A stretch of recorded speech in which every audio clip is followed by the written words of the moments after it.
Karhun kierros.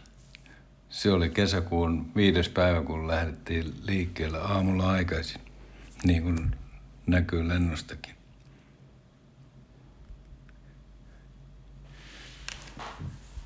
Ja siinä näkyy kartta, miten kierretään 82 kilometriä. Ensin mentiin junalla ja pakkaukset oli mitä hienoimmat lentokonetta varten. Ikäkassi on todella kätevä. Helsingistä lähdetään. Ertaakit oli laitettu. Ertaakit, joo. Ja tuossa näkyy meidän kone. Ei mikään yksityiskone, mutta Kuusamon lensi. Tuolla se näkyy paikka, mihinkä mentiin. Ja sitä etsitään kartalla. Ilmeisesti oli 15 kilometriä ajatuksena ensimmäisenä päivänä lentää. Ei lentää, vaan kulkea tuossa lennetään pilvessä. Hienot pilvet oli muuten. Mm-hmm. Vai mitä? On ollut, joo. Ja upeat meret. Niin on ollut. Järvinäkymät. Järviä oli osa niistä kaikista 180 000 järvestä, mitä Suomessa on. Mm-hmm. Todella hienoja. Kyllä. 10% koko pinta-alasta. No niin, sitä tultiin perille Kuusamoon. Siinä suuri Kuusamon airportti. Ja privaatti expressbussilla mentiin perille. No niin, ja nyt tullaan tultu. Napapiiriin. Me tultiin perille, joo. Joo, tää on Napapiiri. Se on siis tuo Hautajärvi. Ja siinä ruvetaan purkaa tavaroita ja syömään aluksi heti tietenkin syömään lohikeittoa. Se on Hautajärven luontokeskus tai joku semmoinen paikka. Ja siitä kohti Karhun kierrosta. Tästä on ensimmäiset askeleet. Ja täynnä intoa. Me ollaan portin väärällä puolella. Väärällä puolella vielä, joo. No nyt taitaa olla jo. Toinen on jo toisella puolella. Jaha, ja siitä ensimmäinen vesikuva ja joku suon ylitys. Noita pitkospuita siellä riittää, kiitos vaan. Heti alustan löysämme Hannun Arre. Joo, kyllä se oli. En muista minkä merkkinen auto toi oli, mutta ihmettelin sitä, että vaikka se on tuolla mettässä ollut ties kuinka monta vuosikymmentä, niin ei ole pahemmin ruostunut siis. Pelti on ollut todella hyvä, mutta antaa olla sen tuolla mettässä vieläkin. Jaha, siinä ylitetään, mikähän me ylitettäisiin? Oliko se Koulujoki vai Koutajoki? Ja taas Suolle. Niin, kiitoksia vaan Metsähallitukselle, että on noita pitkospuita tehnyt. Niitä on pikkusta vaille paljon siellä. Ja sellaisia merkkejä siellä ja oli. 5 kilometriä on jo. Toihan oli jo merkittävä eteneminen. 5 kilometriä.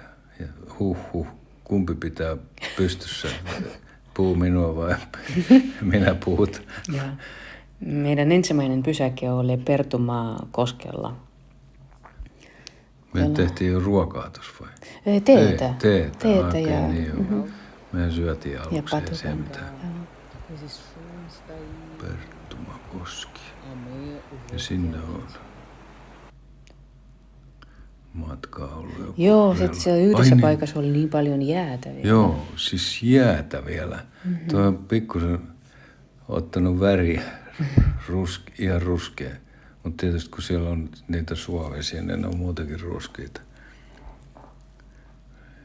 Ja oli hyppäämistä ja ylittämistä. Kyllä ensimmäinen tie ei ollut niin helppoa, miten meille oli luvattu toisinpäin. Katos, mitä se on geometria tässä. 3 puuta ja välissä. Niin toi oli aivan ihmeellinen. Se oli niinku taideteos. Huolimattoman halot liiterissä. Toi on tuolla Rupakivi, joo. Katos, mitä se toi ukko huilailee siinä kesken matka. Joo, toi on se Rupakivi. Kohta näkyy varmaan vielä tarkemmin toi puu, mikä se on tuo päällä. Mun mielestä se oli aivan hassuinen, että raukka on joutunut sinne kasvamaan. Tuo oli siis varmaan joku semmoinen ainakin 15 metriä korkea, ehkä 20 metriä korkea toi rupakivi. Kyllä.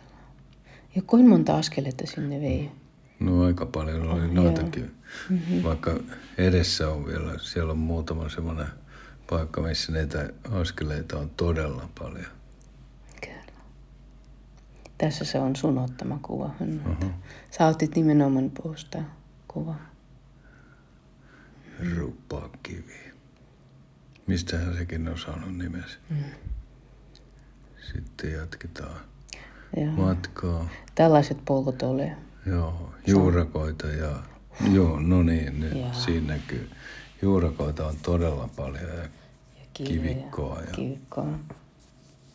Mutta aurinko paistaa risukassa ja mustikat kypsyy. Oliko se mustikat tai puolukat? No on No mustikoita ne vissiin on. Tässä pitäisi mennä puun alla. Ne, joo. Ja ylös ja alas. Joo, noita. Tuossa on jo pikkusen jotain koskea. Olikohan toisen, mikä rupesi tuntuu ihmeelliseltä, että nyt se Kyllä toi oli. kuului niin kuin olisi ollut moottoritien ääni, mutta se olikin koski. Ja tää on niin korkea. Se on motivaation monto toi mäki. Se oli loputon. Joo, katos. No niin, joo. Ja kun se meni suoraan ylös, se meni ylös. Ja siinä, joo. Ja me ollaan nyt, tää on vaan Karhun kierros. Muistutetaan, siis olemme karhun kierroksella. Kyllä, siellä on monta karhua. karhua. Tuossa on se karhu, jota kierretään. Ja tää on kaikki auringon laskuessa, joo. Silloin oli yölläkin oli valvissa. Kun oli 5. kesäkuuta, kun lähdettiin. Ja me tehtiin silloin jo 15 kilometriä. 15 kilometriä, joo. Ai niin, tuossa on koskenlaskua tänä päivänä. Ehkä ei nyt tukilla olisi vielä onnistunut, mutta kanjonin kurkkaus, tämä on kyllä seuraavana aamuna. Toihan on tuolta, mikä se oli se? Savilampi, joo.